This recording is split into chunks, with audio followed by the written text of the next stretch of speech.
እሷ የዘር ሳይሆን ቲና ልጁን እንዳታገባ የፈለገችበት መንገድ የነበረው የነዴዚ አባት ከየቦታው ወልዷል። የትግራይ ሰው ነው።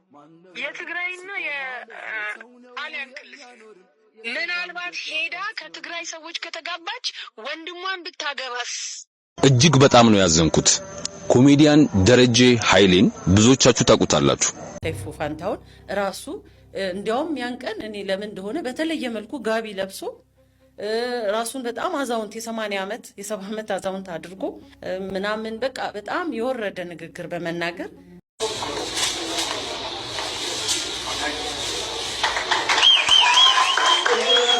ያበሻ አስተዳደግ ቂሊንጦ ነው ያሳደጉን። ቤተሰብ አይወዱንም። they don't like us። የሚከራይ ቤት ፈልጊ ዙሪ አጣው። የሚጠራው አንድ ክፍል ቤት የደሞዜን ሁለት ምናምን እጥፍ ነው። ሰላም ውድ ቻናሌ ቤተሰቦች እንደምን አላችሁልኝ? ዛሬ እንደተለመደው በወቅታዊና መነጋገሪያ በሆኑ ቪዲዮዎች ተመልሼላችሁ መጥቻለሁ። ታዲያ ከእናንተ እንደምጠበቀው ለዚህ ቻናል አዲስ ከሆናችሁ የቻናል አሁንም ሰብስክራይብ አድርጉና ቤተሰብ ሁኑ።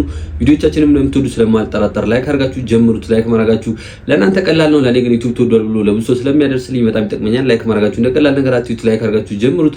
ሐሳብ አስተያየቶቻችሁን ኮሜንት ላይ ጻፉልኝ። ወደ መጀመሪያው ቪዲዮ እንለፍ። የሚከራይ ቤት ፈልጊ ዙሪ አጣው። የሚጠራው አንድ ክፍል ቤት የደሞዜን ሁለት ምናምን እጥፍ ነው። የደሞዜን እጥፍ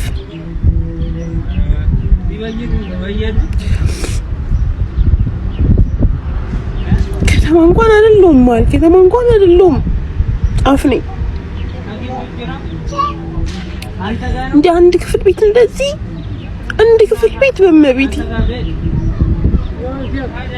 ሳምንቱ ሙሉ ዞርክ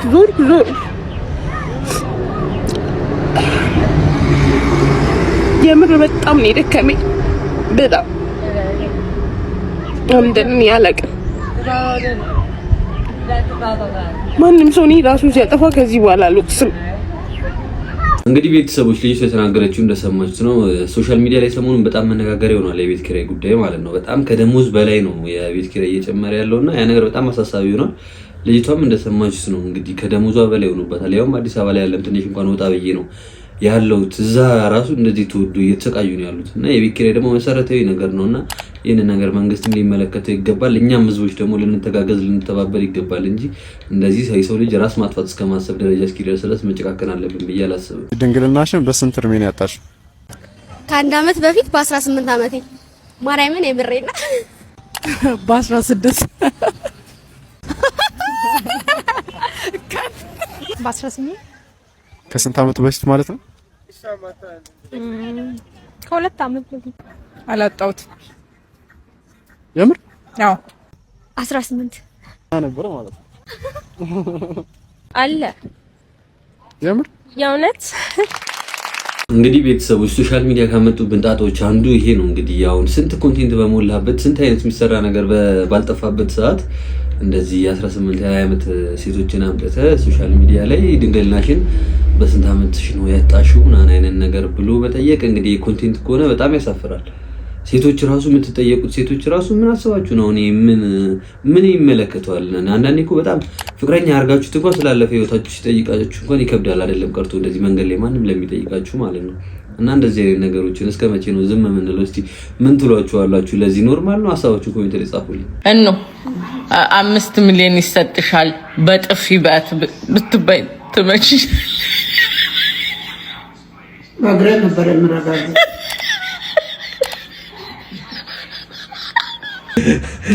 በቃ እዚህ ትሬንድ ትክክለኛው መልስ ነው። በቃ እንዴ ለ5 ሚሊዮን ጥፊ አይደለም ብትረጋግጭስ?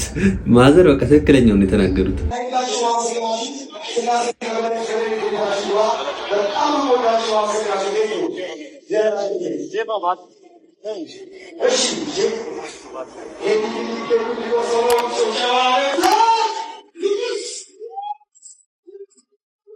ያው እንግዲህ ቤተሰቦች ንጉሳችን ቴዲ አፍሮ እንግዲህ በትላንትናው ዕለት ማለትም ሐምሌ 7 ድፍን 50ኛ ዓመቱን አክብሯል ማለት ነው። 50 ዓመት ሞልቶታል ንጉሳችን። ትልቅ ምርጥ አልበሞችን እንግዲህ እስካሁን ድረስ ያቀርብልን ቆይቶ ትላንትና 50ኛ ዓመቱን አክብሯል ማለት ነው። ሁላችሁም ኮሜንት ላይ የገባችሁ ለቴዲ አፍሮ ጥሩ ምኞታችሁና ሃፒ በርዝዴይ ማለታችሁ እንዳትረሱ። እጅግ በጣም ነው ያዘንኩት። ኮሜዲያን ደረጀ ኃይሌን ብዙዎቻችሁ ታውቁታላችሁ። ስለሱ እንዲህ ነው ብዬ መናገር አይጠበቅብኝም። ዛሬ ግን ስለሱ የሰማሁት ነገር እጅግ በጣም ስላሳዘነኝ ነው ይህንን ቪዲዮ የምሰራው። እባካችሁ እሱን የምታከብሩት እስከ መጨረሻው ድረስ ይህንን ቪዲዮ ተከታተሉ። ኮሜዲያን ደረጀ ኃይሌን ያው የዘጠናው ትውልድ የሆናችሁ በደንብ ነው የምታውቁት። ነፍሱን ይማርና ከሀብቴ ጋር አንድ ላይ ሆነው በሚሰሯቸው የኮሜዲ ስራዎች ሁላችሁም ታውቁታላችሁ። ይህ ኮሜዲያን ግን ከኮሜዲ ስራው ባሻገር እኛ በቴሌቪዥን መስኮት ከምናውቀው ደረጀ ባሻገር በሪል ላይፉ ወይንም በማህበራዊ ህይወቱ የሚያደርገው ነገር ግን እጅግ ብዙዎቻችሁን የሚያስተምር ብዙዎቻችሁ ደግሞ እንደዚህ አይነት ሰው ነበር ወይ ብላችሁ ሁላችሁም ራሳችሁን እንድትጠይቁ የሚያደርግ አንድ ትልቅ የሚሰራው ስራ አለ። ምናልባት ይሄንን ነገር ስለወጣው ደረጀ ኃይሌ ይቅርታ አድርግልኝ። ነፍሱን ይማርና ሀብቴን ብዙዎቻችሁ ታውቁታላችሁ። ከሱ ጋር አንድ ላይ የኮሜዲ ስራዎችን የሚሰራው ማለት ነው። እንደምታውቁት ካረፈ አመታት ተቆጥሯል። እንግዲህ ከዚህ ከሞተው ከሀብቴ አንፃር ነው ደረጀ የሚያደርገውን ነገር ምነግራችሁ። ምን ያደርጋል መሰላችሁ? ጓደኛው ሀብቴ ከሞተ ቀን ጀምሮ ደረጀ ከሚያገኘው ገቢ ግማሹን እኩል እያካፈለ እስካሁን ድረስ ለሀብቴ ቤተሰቦች ይሰጣል። ከሚያገኘው ገቢ ግማሹን ሳያበላልጥ በየወሩ በህይወት ለሌለው ለሀብቴ ቤተሰቦች ያካፍላል። የሱን ቦታ ተክቶ ጉድለታቸውን ይሞላል። በሀብቴ ያለመኖር የሀብቴ ቤተሰቦች እንዳይሰማቸው፣ በሀብቴ ያለመኖር የሀብቴ ቤተሰቦች ምንም ነገር እንዳይጎልባቸው ሲል የጓደኛውን ጉድለት ከሞተ ቀን ጀምሮ እስካሁን ድረስ እየሞላለት ነው። ይሄንን የመሰለ ታዲያ ጓደኝነት አለ? ግን አንድ ጥያቄ ከዚህ አንፃር ልጠይቃችሁ። የእናንተ ጓደኛ ካረፈ ወይንም ከሞተ በኋላ ምን ያህል ቤተሰቡን ትጠይቃላችሁ? ምን ያህል በሱ ምክንያት የጎደለባቸውን ነገር ትሞላላችሁ?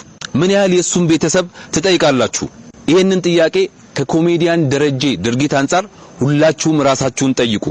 ጓደኝነት ማለት እንደዚህ ነው። እንግዲህ ቤተሰቦች ስለ ደረጀ እንደሰማችሁት ነው ማለት ነው። የደረጀን በጎ ባህሪ እንግዲህ ሁላችንም ከዚህ በፊትም ሰምተነው እናውቃለን። ይሄንን ራሱ በጣም እኔ ራሱ ሰምቼው በጣም ያስገረመኝ ታሪክ ነው ማለት ነው።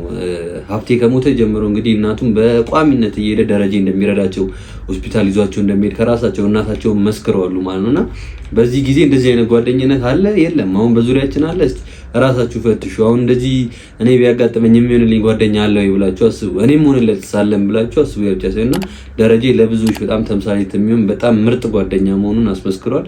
ለደረጀ ያላችሁ ነገር ኮሜንት ላይ ጥሩ ምኞታችሁ ጻፉለት። የአበሻ አስተዳደግ ቂሊንጦ ነው ያሳደጉን። ቤተሰብ አይወዱንም። they don't like us አይወዱንም። እካክ ናቸው። አይወዱንም። ሲያሳድጉን ወደውን አይደለም። እግዚአብሔር ምስክር። ቅጥ አድርገው ነው ያሳደጉን። እልሃቸውን የተወጡበት እልሃቸውን ያልተፈነከተ የሆነ ቁስል ጠባሳ የሌለበት ቤተሰብ መጥቶት ምናምን አንድ የለም። ታመጣል። እናቴ እዚህ ጋር የመታችኝ፣ አባቴ እዚህ ጋር የፈነከተኝ፣ ወንድሜ እዚህ ጋር የፈነከተኝ፣ ወንድሜ እዛ ጋር ያረገኝ፣ እህቴ እንዲያረገችኝ የምትለው እንጂ ያለ ሌላ ነገር የለ። እውነታው ይሄ ነው። ዋጥ እውነታው ይሄ ነው። እንደዚያ አቢውስ ተደርጋ አድገ ጥሩ ዜጋ ሊወጣ አይችልም። ለሌላው ልትራራ አትችልም። ሌላው ሲቀጠቀጥ ስታይ ምንም የምትራራው ነገር የለም። አስተዳደጉ ስለሆነ እንዴ እኔ አስታውሳለሁ ሳይክል ነዳ ተብዬ ተገርፌያለሁ። አዲስ አበባ ላይ በነገራችን ላይ ሄዶ ከፍሎ ሳይክል መንዳት ዱርዬነት ነው። ሄዶ መዋኘት ዱርዬነት ነው። የአዲስ አበባ ልጅ ሆነ ያልተገረፍክ ተናገር። የሌሎቻችሁን አላቅም። እኔ አዲስ አበባ ልጅ ነኝ። እግዚአብሔር ምስክሬ። ውሃ አይተን ሄደን ስለዋኘው መጥቼ ተገርፌያለሁ። ጆተኒ መጫወት፣ ፑል መጫወት ወንጀል ነው። እዚህ ሀገር እመጣልሃለሁ። ጆተኒ መዝናኛ ነው፣ ፑል መዝናኛ ነው፣ ዋና መዋኘት ኖርማል ነው። ሳይክል መንዳት ቤተሰብ ነው የሚገዛልህ። ምኑ ነው ወንጀል ያልሆነ? ኢትዮጵያ ንገረኝ እስቲ። ምን በደንብ አድርገው ገርፈው አቢዩዝ ነው የሚያደርጉ። ቤተሰቦች ዮኒ ማኛ የተናገረው እንደሰማችሁት ነው። የአበሻ አስተዳደግ በቃ ስለሚጠሉን በግፍ ነው እያሰቃዩን ያሳደጉን ነው እያለ ያለው። ምን ታስባላችሁ በዚህ ላይ ቤተሰቦች? እኔ እንግዲህ መገረፋችን ትክክል ነበር ብዬ ነው ማስበው። ብዙ ሳይገረፉ እንደቀበጡ ያደጉ ልጆች አሁን የት እንዳሉ ስለማቅ መገረፋችን ትክክል ነበር ነው ብዬ ነው ማስበው። ሳይክል ስንነዳ እንገረፍ ነበር። ኦፍ ኮርስ ኢትዮጵያ ሳይክል መንዳት እንግዲህ አሁን ነው ቅርብ ጊዜ ነው ለሳይክል ተብሎ መንገድ ራሱ ይወጣለት እንጂ ከመኪና ጋር ምናምን ነው። ልጅ ሆነን ደግሞ መኪና ይገጨናል ምናምን ብለው ያስቡልናል። ያ ብቻ አይደለም በ10 በ12 ዓመታችን ምናምን ነገር የሳይክል መንጃ ብር ከፍለን ነው የምንለው። ከየት እናመጣለን? ያደጉ ሀገራቶችስ መንገድ ያላቸው ሳይክል ይገዙላቸዋል። ወደ ትምህርት ቤትም ሊመላለሱበት ይችላሉ። ሌላም ነገር እኛ ጋር ያ ሁሉ ፋሲሊቲ አልተሟላም ነበር። ስለዚህ ያ ማለት ለኛ ብሎ መኪና እንዳይገጨን ህይወታችን እንዳናጣ ሌላም ነገር ብለው ነው እንጂ በዛ መንገድ አይደለም። እና ዮኒ ማኛ ሁሌ እኔ ከሱ ጋር ሐሳቤ ተገጣጥሞ አያውቅም። ጥሩ አንድ አይነት ሐሳብ ኖሮን አያውቅም። እስቲ በዚህ ላይ ምን ሐሳብ አላችሁ? ኮሜንት ላይ ጻፉልኝ። ልጅቷ ተመልሳ እሱ ጋር ሄዳለች፣ ተመልሳ ሄዳለች ብለውኛል። ዛሬ ነው ያሉ። የልጁን ደግሞ ስልክ ደግሞ ስደውልለት እንትን አይልም፣ እናቱ የተወለደው። ትልቁ ችግሯ እሷ የዘር ሳይሆን ቲና ልጁን እንዳታገባ የፈለገችበት መንገድ የነበረው የነ ዴዚ አባት ከየቦታው ወልዷል። የትግራይ ሰው ነው፣ የትግራይና የጣሊያን ክልል። ምናልባት ሄዳ ከትግራይ ሰዎች ከተጋባች ወንድሟን ብታገባስ ነው የሚል ስጋት ነው። ይሄ ስጋት ነው እንጂ ልጇን ሶሻል ሚዲያ ይበላብኛል የምታገለው እኔ ነኝ ማናጀሯ ነው የምትለው። ለምንድን ነው እቺ ልጅ እንደዚህ ያርገሽ እንትን የምትዩ? አባቶቿ ከሚሆኑ ከነመንሱር ከነዚህ ሰዎች ጋር የሽቱ አሻሻጪ ምናምን ከምታረጊያት ለምንድን ነው ብዬ እኔ ነኝ ማኔጅ ማደርጋት ነበር የምትለኝ ነበረው። ቲና ዘር የምታውቅ አይደለች። እንግዲህ ቤተሰቦች ስለነ ዴዚ እንደሰማችሁት ነው ማለት ነው። ከእናቷ ሞት በኋላ በጣም የተለያዩ ነገሮች እየተባሉ ይገኛሉ። ያው አሁን ደግሞ የተባለው አሞራው እንግዲህ ወንድሟ ሊሆን ይችላል። ለዛ ነው እናቷ እሱን እንድታገባ ያልፈለገችው ነው እየተባለ ያለው። ግን ያው የተባለው ነገር ብዙም አያሳምንም። እንግዲህ አባቷ ትግራይ ሀገር ይኖር ስለነበር መቀሌ ይኖር ስለነበር እና ከተለያዩ ሴቶች ጋር አብሮ ይሆን ስለነበር አንድ ሰው የሷ የግል ወንድሟ ሊሆን ይችላል ብሎ ማሰብ በጣም ከባድ ነው። ሌላ ተጓዳኝ ተጨማሪ ነገር ከሌለ ወይ የሚመሳሰሉበት ኦር ሰምቲንግ ሌላ ነገር ከሌለ ከዛ ጋር ማገናኘቱ ከባድ ነው ብዬ ነው ማስበው። ለዛ አይመስለኝም። ግን ሰው ሁሉም የራሱን የተለያየ መላምት ስለሆነ እየሰጠ ያለው የቱን አምኖ መቀበል እንዳለብን ግራ ነው የሚገባው ብቻ። መረጃ ለአርቲስት መኮንን ላከ ሊሰጥ የነበረው የመኪና ሽልማት መቋረጡን ድርጅቱ ገለጸ። ዛሬ ሐምሌ 7 ቀን 2018 ዓ.ም ከኢትዮጵያ ቴክኖሎጂ የተሰጠ ይፋዊ መግለጫ። ሰሞኑን አርቲስት መኮንን ላከ በመገናኛ ብዙሃን ቀርቦ በሰጠው ቃለ መጠይቅ ኩባንያችን የገባውን ቃል እንዳልጠበቀ አድርጎ በማቅረብ ህዝብን የሚያሳስትና አጠቃላይ የነበረውን እውነታ ያላካተተ መረጃ አስተላልፏል። በመሆኑም እውነታውን ግልጽ ለማድረግ ሙሉ የስምምነቱን ሁኔታዎች እንደሚከተለው እናቀርባለን። በአርቲስት መኮንን ላከ የልደት በዓል አከባበር ላይ የልደቱ አዘጋጅ ኮሚቴ አባላት ድርጅታችንን ደጋግሞ በመቅረብ ለአርቲስት መኮንን ላከ መኪና እንዲገዛለት ድጋፍ እንድናደርግ ጠይቀው ነበረ። በመጨረሻም ኮሚቴው በባንክ ብድር መኪና እንዲመቻች ሐሳብ ያቀረበ ሲሆን ስምምነቱን በሚከተሉት ቅድመ ሁኔታዎች ላይ የተመሰረተ ነበር። አዘጋጅ ኮሚቴው ለመኪናው የሚያስፈልገውን ቅድመ ክፍያ ያዘጋጃል። ኮሚቴው ወይም አርቲስቱ በባንኩ በኩል የሚሰሩትን ብድር ሂደቶች እንድንጨርስላቸው ህጋዊ ውክልና ይሰጡናል። ኮሚቴው የገባው ቃል አርቲስት መኮንን ላከና ኮሚቴው አባል የሆኑት ሌሎች አርቲስቶች የኩባንያችንን ስም ያስተዋውቃሉ። እንዲሁም የኩባንያችንን የበጎ ፍቃድ አምባሳደር ይሆናሉ። ከላይ የተጠቀሱት ቅድመ ሁኔታዎች በሙሉ ሲሟሉ ኩባንያችን መኪናውን በባንክ ብድር እንዲመቻች የሚያደርግ ሲሆን ቀስ በቀስ ግን ባንኩ የሚጠይቀውን ብድር ሙሉ በሙሉ በኩባንያችን በኩል ይከፈላል። ምንም እንኳን በኮሚቴው በኩል መደረግ ያለባቸው ብዙ ነገሮች ቢኖሩም በጋራ መኪናውን እናመቻቻለን። ሂደቱ የተስተጓጎለበት ምክንያት ኢትዮጵያ ቴክኖሎጂ የገባውን ቃል በታማኝነት በመጠበቅ መኪናውን አዘጋጅቶ ነበር። ነገር ግን አዘጋጅ ኮሚቴውና አርቲስቱ የሚጠበቅባቸውን መሰረታዊ ግዴታዎች ሳይወጡ ቀርቷል። ኢትዮጵያ ቴክኖሎጂ አርቲስቱና ኮሚቴው ውክልናውን የተዘጋጀውን ቅድመ ክፍያ ይዘው ይመጣሉ ብሎ በመጠበቅ መኪናውን ከ4 ወራት በላይ በሾሩማችን ውስጥ አቁሞት ቆይቷል። ሆኖም ግን ምንም አይነት ምላሽ ባለማግኘታችን ስምምነቱን ለመሰረዝ ተገደናል። ለኢትዮጵያ የጥበብ ማህበረሰብና ለሀገራችን የጥበብ ፈርጦች ትልቅ ክብር አለን። ለሚዲያ አካላት የአርቲስት መኮንን ላከን ቃለ መጠይቅ ያስተላለፋችሁ፣ ያሰራጫችሁና ያጋራችሁ ማናቸውም መገናኛ ብዙሃን፣ ጋዜጠኞችና የማህበራዊ ሚዲያ ገጾች የጋዜጠኝነት የሙያ ስነ ምግባርን በጠበቀ መልኩ የእኛን ምላሽ በተመሳሳይ ደረጃና በስፋት ለህዝብ እንድታቀርቡልን በአክብሮት እንጠይቃለን። እንግዲህ ቤተሰቦች ሰሞኑን መኮንን ላከ ሰይፉ ሾው ላይ ቀርቦ እንግዲህ መኪና ስጦታ ሊሰጥ ነበር የተደረሰ ብሎ ጠይቆት ለዛ ምላሽ ሰጥቶ ነበር። እንግዲህ ሊሸልሙት የነበሩት ደግሞ ቃል የገቡት ሰዎች ወጥተው በዚህ መልኩ ምላሽ ሰጥተዋል ማለት ነው። አይሆን አንድ ነገር ከሁለቱም ሳይድ ሳናጣራ ባንፈርድ አሪፍ ነው እና ትክክለኛውን ነገር በትክክለኛው መንገድ ተሄዶ ለመኮንን ላከ ደግሞ የመኪናው ስጦታ እንግዲህ ማድረግ ያለበትን እሱ አድርጎ መኪናው እንዲሰጠው እንግዲህ ይቻለውን ነገር በሙሉ እናድርግ። ያው እነሱ መልእክታችንን ለኛም ማድረሱልን ያንን ሳይድ ብቻ መልእክት አታድርሱ ባሉት መሰረት የሁለቱንም ነገር አመዛዝኖ ማቅረብ ጥሩ ነው ብዬ አስባለሁ።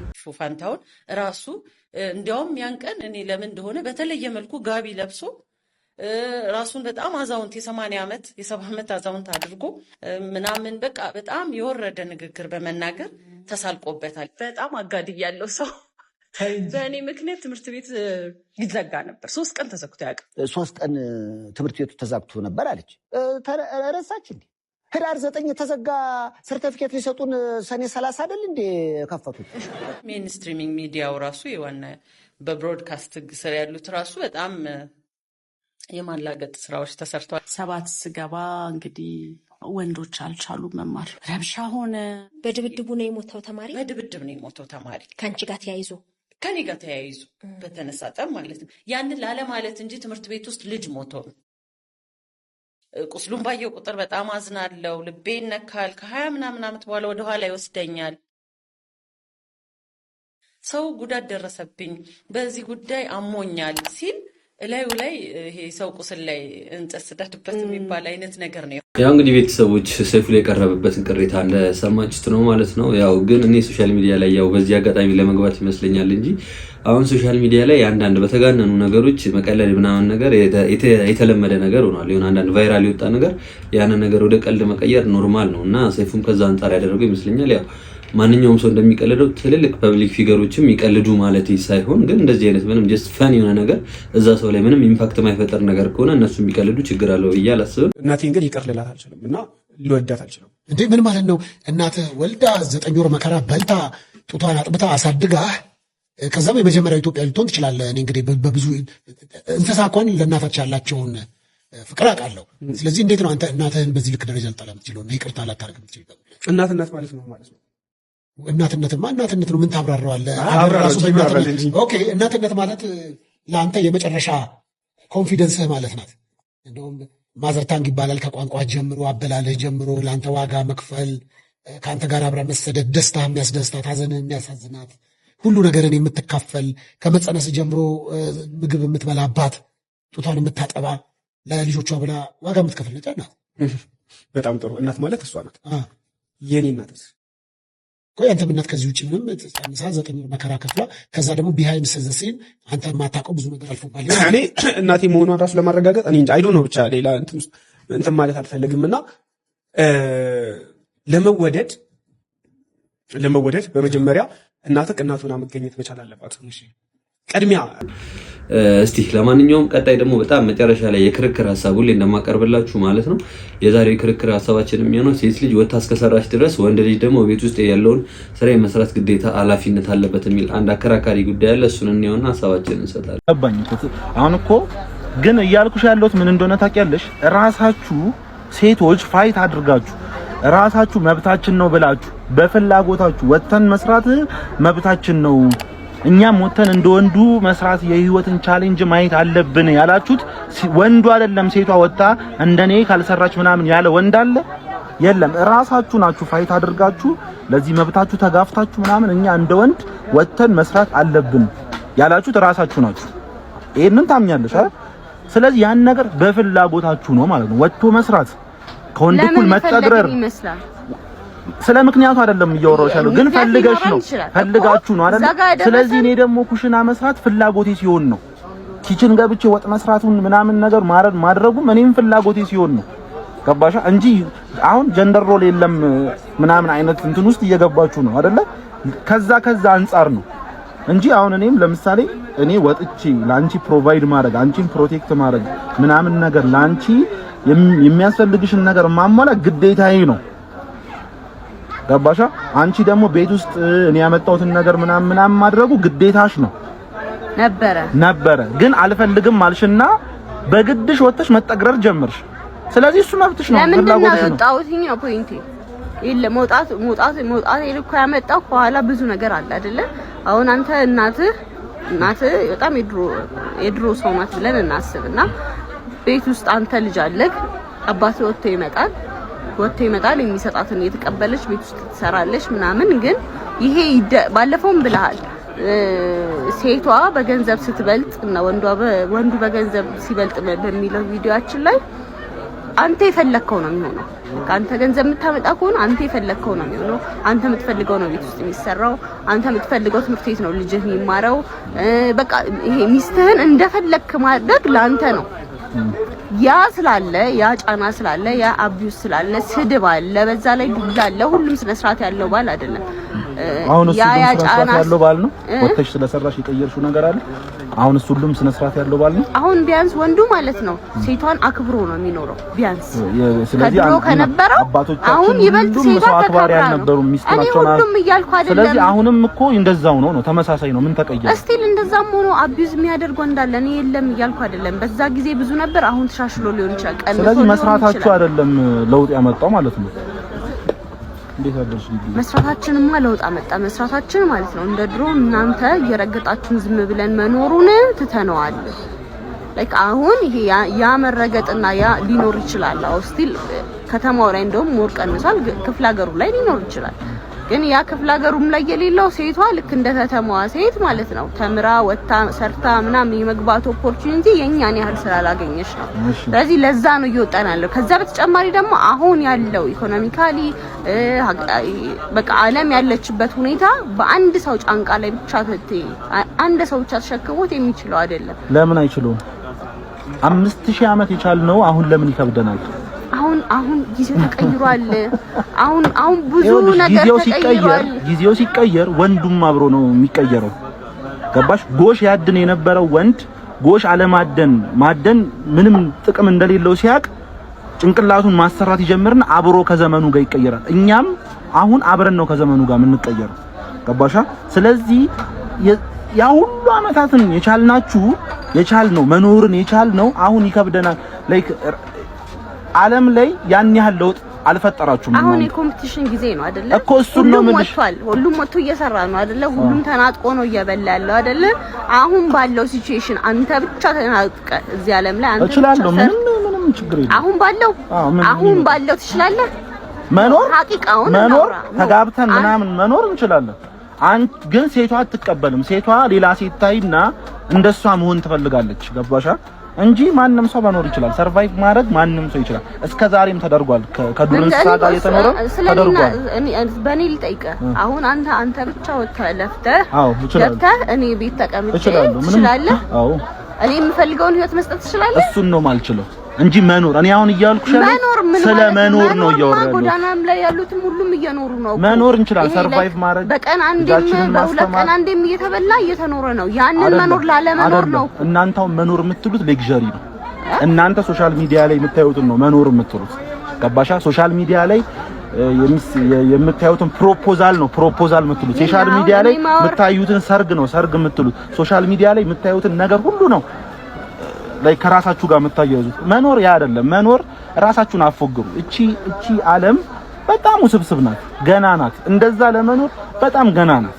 አንተ አሁን ባለው ሴናሪዮ አንቺ ቤት ቁጭ ብለሽ እኔ ብቻ እየሰራው መኖር እችላለሁ የሚል ማይንድ ሴት ላይ ኮንክ የምትሰማኝ ማለት ነው። አሁን ማወራው ነገር የምትሰማኝ መልስ ለመስጠት ዲፌንሲቭ ሆነክ ነው እንጂ ለመረዳት አይደለም እንጂ ዲፕ ዳውን ታውቀዋለህ። አባቴ እየኖረማ ነው ግን እየኖረ ያለው ማለት ነው ባልናናር ነው እንጂ ላልሰጥሽ የምችለው መኖር ይቻላል። ልጃችንን አስተምረን ወተን ገብተን ምናምን ልጄ ደህና ትምህርት ቤት እኔ ወጥቼ እኔም አንተም ወጥተን ሰርተን ልጄ አንተ ብቻ ሰርተክ ልታስተምረው ከምትችለው ትምህርት ቤት የተሻለ ትምህርት ቤት ማስተማር ያ መኖር ነው። የተሻለ ኦፖርቹኒቲ መስጠት ያ መኖር ነው። ወንዱም ደግሞ የተሻለ የስራ እድል ይኖረው ነበር። የተሻለ ቤት ውስጥ መኖር ያ በቃ የተሻለ ማለት እኔም ወጥቼ አንተም ወጥተህ ሰርተህ አንተ ከምታመጣ የተሻለ ነገር ፕሮቫይድ ማድረግ የምንችል ከሆነ አይ ቤት ተቀመጪ በቃ ይሄኛው አንድ ክፍል እኮ ገባኝ። አሁን እኔ ስለኔና ስላንተ አይደለም ያወራው። አንድ ክፍል ውስጥ ቤት መኖር ያ መኖር የምትለው ከሆነ ከባድ አንቺ እኔም ወጥቼ በጣም ትልቁ ችግርሽ ምን ታውቂያለሽ? ሁሉንም ሴት ከራስሽ ጋር ነው። ሴቱ በጣም ብዙ ጫና አለበት። አሁን አንቺ ወጥተሽ ስለምትሰሪ ጀነራሊ ግን ማለት ነው ይኸውልሽ ከተማ የሚኖረው ሰው 20% ነው። 80% ሴት ገና ቤት ውስጥ ናት። ገባሽ? እሷም ግን እየኖረች ነው። ስለ ኢመንት ስለ ትንሿ ከተማ ስላለችው 4 እና 5 ሚሊዮን ህዝብ ብናወራ ከሆነ ትክክል ነሽ። የኢትዮጵያ ህዝብ አሁን ኢትዮጵያን ብናይ 120 ሚሊዮን 90 እና 80 ሚሊዮን እንዴት ነው የሚኖረው? ገባሽ? ስታስቢ ማሰብ ያለብሽ ስለ 90 እና ስለ 80 ሚሊዮን ህዝብ ነው እንጂ እዚህ ስለምታይ 4 እና 5 ሚሊዮን ህዝብ አይደለም። 4 እና 5 ሚሊዮን ገና ሴቶች ከቻልክ ባይዘው ገና ብዙውን ሰው መቀየር ትችላለህ። ቀስ ቀስ እያልክ ትሄዳለህ። ገና ነን እንደዛ አይነት ነገር ለማድረግ ገና ነን። እና ደግሞ መኖር ይቻላል። አሁን አንቺ ከኔ አንፃር ነው ገጠር ያለው እንዲህ አርሶ ምን እያለ እየፈጋ ሚስቱን እያኖረ ነው። ገባሻ? ይቻላል፣ እንኖራለን። ምንም ይመጣ ነገር የለም። ምንም እስከዛሬ ዛሬም 5000 ዓመት የመጣ ነገር ክፍል ቤት አኖራታለሁ ብለህ ያሰብከው 90 ሚሊዮን ህዝብ እንደዛ እየኖረ ነው። አሁን አንቺ የምታዩ እቺ አሁን እዚች አካባቢሽ ላይ ስለምታወሪው ስለዛች ሰው ስለሆነ ነው እኮ ነገርኩህ እኮ። አሁን አንተ ዲፌንሲቭ ሞድ ላይ ነክ። ስለዚህ ማውራውን ነገር ለመልስ ነው የሰማኝ ነው ማርያምን እንጂ ማለት ነው። ሴቶቹ ከሚነግሩሽ ተቃራኒ ነው የምነግርሽ። ሪያሊቲውን ነው ቁጭ ማድረግልሽ። ለዛ ነው እንደዛ የሚመስለው። ይሄ ሪያሊቲ አይደለም። ማንም ሰው ሚስቱ ሰርታለት አንድ ባልየውም ሰርቶ ሚስቱም ሰርቶ የተሻለ ህይወት ስለመኖር ያስባል እንጂ እኔ ብቻ ሰርቼ ዝም ብሎ ኑሮ እንኑር የሚል ማለት ነው። ይሄ በጣም አሁንም ያልኩት ነገር ፈልገሽ ነው መብትሽ ነው መብቴ ነው ብለሽ ነው። ስለዚህ እኔ ደግሞ ኩሽና ገብቼ መስራትን መብቴ ሲሆን ፍላጎቴ ሲሆን ነው ምሰራው። አንቺ ይሁሉ አመት ፋይት አድርጋችሁ ያጸደቃችሁት ነገር ነው አይደለ? ወተን መስራት አለብን፣ ከወንድ እኩል ኦፖርቹኒቲ ያስፈልገናል ምናምን ፈልጋችሁ ነው። ስለዚህ ወንዱ ደግሞ ኩሽና ገብቶ መስራቱ ፍላጎቱ ሲሆን ነው እሱም እንደዛ ማድረግ ያለ። ለእናንተ ሲሆን ነው እንደዛ ልክ ግዴታ ፍላጎት መከበር ያለበት። ለወንዱስ ለምን ፍላጎት? ይሄ ላይክ ወንድና ሴት መሆናችን አይደለም ያለው ሀቂቃው። ወንድና ሴት መሆናችንም ተጽዕኖ አሁን ላይ ያለው ሁኔታ ማለት ነው። ሴቷም ወንዷም ሞታ እየሰራች ወንዱም ሞቶ ሴቱም ሞቶ እየሰራ እኩል እየተጠገረርን ከዛ ቤት መጥቼ ደግሞ የእንትኑን ስራ አላግዝሽም። ልክ አይደለም። አላግዝሽም አላልኩም እኮ መብቴ ስፈልግ ነው ማግዝሽ። የኩሽና ስራ ሆድ እስካለህ ድረስ ልብስ ለብሰህ የምትወጣ እስከሆነ ድረስ ልብስን አቆሸሽ የምትገባ እስከሆነ ድረስ የበላህበት ሲፈጥርልኝ እኮ ፈጣሪ ደግሞ ማለት ነው አጋር ፈጥሮልኛል። አጋር ናት እንጂ ማለት ነው ውጪም ቤትም የምትጠገረር ባሪያ አይደለችም ሚስትክ። ስለዚህ ግዴታ ነው አጋር ስትል ማገዝ ግዴታ። ጀንደር ሮል የሚባል ነገር አለ ቤት ውስጥ። አንቺ አትፈልጭም እኔ እፈልጣለሁ። ገባሻ? አንቺ መሸከም የማትሻቸውን ነገሮች እኔ እሸከማለሁ። አሁን አንተ ደግሞ ወጥ መስራት አንተ ምን እያደረክ እንደሆነ ልንገርክ። ቤት ውስጥ አልሰራም አላግዝሽም የሚልን ወንድ ማለት ነው እያበረታታ አይደለም ግዴታ ታርጊልሽ። እኔ አይደለም እኮ ያንን ወንድ ማለት ነው እኔም ግዴታ ታረግሽብኝ አይሆንም። በቃ ይሄ አይሆንም። ይሄንን አሁን መታወራውና አሁን እየሰማህ ያለው ወንድ ማለት ነው ቤት ውስጥ ሴቷ እኩል ከሱ ለፍታ ገብታ ይሄንን ነገር አድርግልኝ ስትለው ታዥኛለሽ እንዴ? መብቴ ነው ፈልጌ ነው ማደርገው እንዲል ነው የምታደርገው። ወጥ ስራ ብለሽ እንድታዥኝ አልፈልግም። አንግባባም። እሺ እንግዲህ ቤተሰቦች ክርክሩን እንደሰማችሁ ነው። በጣም አከራካሪ ጉዳይ ነው እነዚህ ልጆች የሚያነሱት ማለት ነው። ስለዚህ ነገር ላይ ሀሳብ መስጠት ራሱ ይከብዳል። ሀሳባችሁ ኮሜንት ላይ መስጠት ግዴታ ነው። እኔም ከእናንተ ሀሳብ ተነስቼ የራሴን ሀሳብ ሰጣችኋለሁ። ግን ምንድነው መጀመሪያ ደረጃው ሴት ልጅም ይሁን ወንድ ልጅ ትዳር ውስጥ ሲገቡ መከባበር ግዴታ አለበት ብዬ አስባለሁ። ያለ መከባበር ፋይናንሻሊ እንኳን ስቴብል ሆኑም አልሆኑም መከባበር ከሌለ ትዳሩ ይዘልቃል ብዬ አላስብም። መከባበር ደግሞ ካለ እሷ ቤት መሆኗን ሴቷ ቤት መሆኗን በጣም የሆነ ጫና እንደሌለባት እሱ በጣም ብዙ ከባድ በርደን እንዳለበት አድርጎ የሚያስብ ከሆነ ስተቱ እዛ ጋር ይጀምራል። እሷም ደግሞ ወጥቼ እንደፈለኩኝ ተንቀሳቀሽ ምናምን እስካለች ድረስ እስካልጎደለ የቤት እሱ ፕሮቫይድ ማድረግ እስከቻለ ምንም አይነት ነገር ለቤት ለሚያስፈልግ ነገር እስካላነሰ ድረስ ያው የሴት ልጅ ሚናዋ አትውጣ አትስራ ምናምን አይነት ነገር የራሷን እንትን አትማር ምናምን አይነት ነገር ሳይሆን ግን ያው ልጆቿን እሷ ብታሳድግ። ምክንያቱም ለልጅውን ጡት አባት ሊሰጡ አይችልም። ኦፍ ኮርስ እንደሚታወቀው እንደዚህ አይነት ግዴታ የሆኑ ነገሮችን እሷ ብታደርግ ከዛ ግን አቻችላ ምናምን ነገር የቀረውን ደግሞ በአጋዥም ታግዘው ምናምን አይነት ነገር